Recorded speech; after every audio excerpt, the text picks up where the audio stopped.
ભાલ પંથકના જશવંતપુર ગામે પોલીસ પર હુમલો કરનાર 20 જેટલા લોકોને પોલીસે ઝડપી લીધા। ભાવનગરના ભાલ પંથકમાં પોલીસ પર હુમલો કરાયાની ઘટના બની હતી। ભાલ પંથકમાં આવેલા જશવંતપુર ગામે જુગાર અંગેની બાતમીના આધારે પોલીસ રેડ કરવા ગઈ હતી। તે દરમિયાન પોલીસ પર હુમલો કરાયો હતો, જેમાં 3 પોલીસ કર્મચારીઓને ઈજાઓ પહોંચી હતી। સમગ્ર ઘટનાને લઈને પોલીસ દ્વારા કાર્યવાહી કરી 20 જેટલા લોકોને ઝડપી લીધા હતા।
वे जा बेन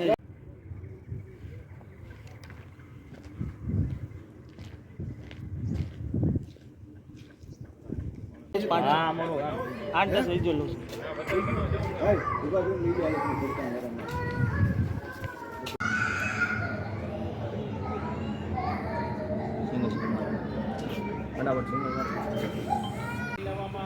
परंतु जो पुलिस पर आ प्रमाणे हुमलानी घटना बने तो खूब ज गंभीर અને નિંદનીય કહી શકાય અને તમામ ઈસમોને હાલ કાયદેસર ગાડીને પણ જપ્ત કરવામાં આવી છે અને આ તમામ ઈસમો આજે જસવંતપુરા ગામે આઈસર ગાડીની અંદર પહોંચ્યા હતા અને એ સમયે